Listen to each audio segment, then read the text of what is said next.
प्रिय विद्यार्थियों, पिछले लेक्चर में हमने इस बात की चर्चा की थी कि चार्वाक दर्शन का आत्मा के संबंध में क्या मत है। अब हम इस लेक्चर में, ये जो आज का लेक्चर है, इसमें इस बात की चर्चा करेंगे कि ईश्वर के संबंध में चार्वाक दर्शन का क्या मत है। चार्वाक दर्शन का ईश्वर के संबंध में यदि हम कहें कि स्पष्ट मत ये है कि ईश्वर नहीं है, यानी ईश्वर के अस्तित्व को चार्वाक दर्शन नहीं मानता। अब आपके मन में प्रश्न आता होगा, क्यों नहीं मानता? तो चार्वाक दर्शन जो है ईश्वर विचार को कल्पना मानता है और वो कहता है कि इस कल्पना की कोई आवश्यकता नहीं है। अब वो कल्पना क्यों कह रहा है? क्योंकि वो कह रहा है कि ईश्वर का प्रत्यक्ष नहीं होता।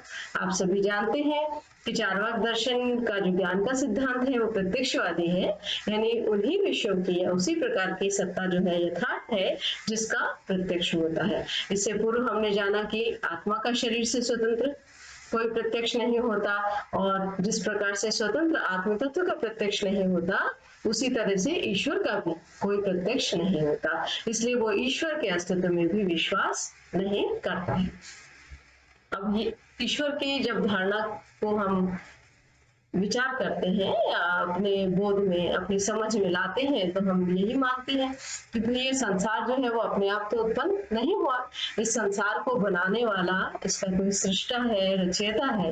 पर चार्वाक दर्शन कहता है नहीं, संसार तो जड़ तत्वों के सम्मिश्रण से उत्पन्न हो जाता है, तो इसके लिए किसी अलग से सृष्टा को या रचयिता को मानने की आवश्यकता नहीं है। तो सृष्टा की कल्पना जो है चार्वाक दर्शन के अनुसार अनावश्यक है। अब ये प्रश्न होता है कि क्या संसार की वस्तुओं में अपने आप ही सम्मिश्रण हो जाता है? यानी जब हम देखते हैं ना कि इस जगत में कोई एक छोटा सा काम भी किसी से करवाना होता है तो हम उस व्यक्ति के पास जाते हैं जो उस काम को करने में सक्षम होता है। जैसे जो घड़ा है, एक पॉट है, वो मिट्टी उसकी जरूरत है, पर मिट्टी अपने आप तो घड़े में परिवर्तित नहीं होती। घड़े को बनाने के लिए जो है हमें एक चेतनकर्ता की आवश्यकता होती है, जिसको हम निमित्त कारण कहते हैं। तो जो पॉटर है या घड़ा बनाने वाला कुम्भकार है, उसका या कुम्हार जो है वो मिट्टी को घड़े का रूप देता है। तो यहाँ पर हम देख रहे हैं कि वस्तुएं अपने आप नहीं बनती, वस्तुओं को बनाने वाला कोई चेतन कर्ता भी होता है। तो ये जो चेतन कर्ता होता है, जो किसी कार्य को बनाने में अपनी भूमिका निभाता है, तो उस परिवर्तन को लाने की प्रक्रिया को करता है, उसे निमित्त कारण कहा जाता है। जैसे घड़े के बनाने के संबंध में हम कहते हैं कि कुम्भकार या कुम्हार जो है वो निमित्त कारण है। इसी तरह से एक जो घड़ी बनाता है तो हम कहते हैं घड़ी बनाने वाला जो घड़ी साज है वो यहाँ पर निमित्त कारण है। तो कोई चित्र बना रहा है तो चित्र जो कार है वो निमित्त कारण है, तो जो बनाने वाला है उसको हम निमित्त कारण कहते हैं। तो जगत के संबंध में प्रश्न आता है कि भाई जगत का निमित्त कारण कौन है, इस जगत का सृष्टा या रचयिता कौन है? पर चार्वाक दर्शन कहते हैं नहीं, इसका हमें कोई प्रत्यक्ष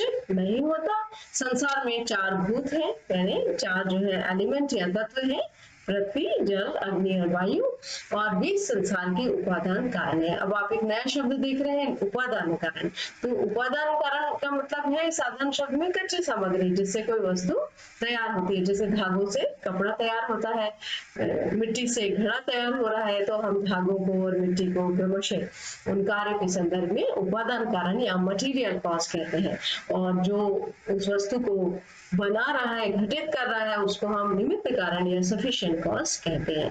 तो चार्वाक दर्शन जो है वो ये कहता है कि जगत जो है उसका उपादान कारण तो ये पृथ्वी, जल, अग्नि, वायु चार भूत तत्व है और निमित्त कारण की कोई आवश्यकता नहीं है। अब क्यों आवश्यकता नहीं है? वो कह रहा है कि जड़ तत्वों का तो अपना अपना स्वभाव है और वो अपने स्वभाव के अनुसार संयुक्त हो जाते हैं और उनका स्वतः सम्मिश्रण हो जाता है, और जब जड़ तत्व आपस में मिलते हैं, उनका संयोग होता है, तो इस संसार की उत्पत्ति हो जाती है। तो संसार के बनाने के लिए हमें किसी ईश्वर तत्व की कल्पना करने की जरूरत ही नहीं है। तो यहाँ पर चार्वाक दर्शन जो है ईश्वर की धारणा को स्वीकार नहीं करता, इसीलिए ये आपकी पुस्तकों में लिखा गया है कि वो कहता है कि ईश्वर की आवश्यकता ही नहीं है। और इसके संबंध में वो एक और तर्क देता है कि ऐसा भी संसार में जब हम प्रत्यक्ष देखते हैं तो कोई प्रमाण नहीं मिलता कि इस जगत को जो है किसी उद्देश्य की पूर्ति के लिए बनाया है। जब आप ईश्वर के संबंध में तर्क पढ़ते हैं और आप जो थर्ड ईयर में धर्म दर्शन पढ़ेंगे तो वहां देखेंगे कि ईश्वर के अस्तित्व को किस प्रकार से सिद्ध किया जाता है। तो वहाँ हमें कहते हैं भाई जगत किसने बनाया, एक बनाने वाला चाहिए। फिर हमें कहते हैं कि भाई ये जगत जो बना है ऐसे ही नहीं बना है, इसका कोई पर्पस है, कोई उद्देश्य है। तो चार्वाक दर्शन इस तरह के तर्कों को स्वीकार नहीं करता। यहाँ पर जब हमने पहले जाना कि जगत को बनाने वाले की भी आवश्यकता नहीं है, वस्तुएं आपस में मिल जाती है, इसी तरह से वो यह भी कह रहा है कि ऐसा कोई प्रमाण नहीं है कि इस जगत का जो है किसी उद्देश्य की पूर्ति के लिए बनाया है। अधिक युक्ति संगत यानी लॉजिकल, अधिक युक्ति संगत बात यही है, मतलब उसको यही जो है तार्किक रूप से अधिक जो है उचित जान पड़ती है चार्वाक दर्शन को, कि जगत की उत्पत्ति जो है वो जड़ तत्वों के आकस्मिक संयोग से जो है, यानी एक तरह से हमें कहें कि एक्सीडेंटल भी वो मिलते हैं एक्सीडेंटली, और ये स्वभाव है भूत तत्वों का आपस में मिलना। तो वो जिस रूप में कंबाइन होते हैं, कॉम्बिनेशन होता है, उससे पदार्थों की या विषयों की उत्पत्ति हो जाती है। तो चार्वाक दर्शन इस रूप में एक अनीश्वरवादी दर्शन है जो ईश्वर के अस्तित्व को स्वीकार नहीं करता। अब चार्वाक दर्शन के जब हम ईश्वर संबंधी मत को पढ़ते हैं, ईश्वर संबंधी मत को पढ़ते हैं, तो अभी जैसे पूर्व स्लाइड में हमने जाना कि चार्वाक अनीश्वरवादी है, यानी अनीश्वरवादी वो होते हैं जो ईश्वर की सत्ता को स्वीकार नहीं करते। तो चार्वाक अपने दोनों रूपों में नास्तिक है। जब हमने पूर्व में आपसे चर्चा की थी तो कहा था कि भारतीय दर्शन में नास्तिक दर्शन उस दर्शन को कहा जाता है जो वेदों की प्रामाणिकता को नहीं मानता, और जो साहित्यिक भाषा में हम नास्तिक की बात करते हैं तो हम कहते हैं जो ईश्वर के अस्तित्व में विश्वास नहीं करता वो नास्तिक है। पर चार्वाक दर्शन दोनों दृष्टियों से नास्तिक है। चार्वाक दर्शन वेदों की प्रामाणिकता को भी नहीं मानता, और चार्वाक दर्शन ईश्वर के अस्तित्व को भी स्वीकार नहीं करता। तो इस रूप से चार्वाक दर्शन दोनों दृष्टियों से नास्तिक या अनीश्वरवादी दर्शन है। और जो हम ये कहते हैं कि चार्वाक दर्शन स्वभाववादी दर्शन है, तो जड़ भूतों का जो अंतर्निहित यानी उसमें ये स्वभाव है उनके अंदर समाविष्ट है कि वो मिलते हैं, अलग होते हैं, तो उससे जगत की उत्पत्ति होती है। तो सृष्टा या निमित्त कारण के रूप में भी ईश्वर को नहीं मानते, तो चार्वाक का मत स्वभाववाद कहलाता है। इसी प्रकार हमने देखा वो संसार की उत्पत्ति या प्रयोजन को नहीं मानता, तो जड़ तत्वों के आकस्मिक संयोग से संसार बन गया, तो इसे यदृच्छावाद कहा जाता है। और चार्वाक मत प्रत्यक्षवादी भी कहलाता है क्योंकि इसमें सिर्फ प्रत्यक्ष वस्तुओं का अस्तित्व है। ईश्वर चूंकि प्रत्यक्ष का, मनुष्य के इंद्रिय प्रत्यक्ष का विषय नहीं है, इसलिए वो ईश्वर की सत्ता को नहीं मानता। तो यहाँ पर हम इस स्लाइड के माध्यम से ये समझते हैं कि चार्वाक दर्शन का जो स्वभाववादी मत है, यदृच्छावादी मत है और प्रत्यक्षवादी मत है, ये तीनों मत एक तरह से आधारिक सिद्धांत है जिसके द्वारा यह भी पुष्ट हो रहा है कि चार्वाक दर्शन किसी ईश्वर तत्व को या ईश्वर की धारणा को नहीं मानता। अब आपने ये जो पिछली जो 3 स्लाइड है क्रमशः उनमें अपन ने जगत विचार, आत्म विचार और ईश्वर विचार, इन तीनों को जाना।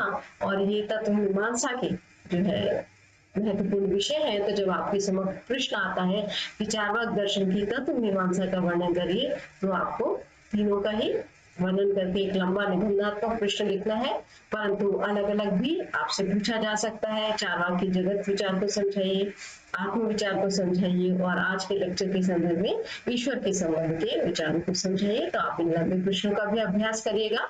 और साथ में ये जो नए शब्द देखिए, दर्शन के इस प्रश्न पत्र में, भारतीय दर्शन में कुछ शब्द आपको ऐसे जान पड़ेंगे जो आपने संभवतः पहले नहीं सुने होंगे, पर एक बार आप इन शब्दों को जान लेंगे तो आपको आगे पीजी लेवल तक, यदि कभी आप एमए करते हैं, आपको इन तीनों जो है BA part first, second, third में भी ये शब्द बार बार रिपीट होंगे। तो बेहतर है आप इन शब्दों को अपने शब्दों में समझाने का, परिभाषा देने का प्रयास कीजिएगा। उपादान कारण, निमित्त कारण, स्वभाववाद और देहात्मवाद। धन्यवाद।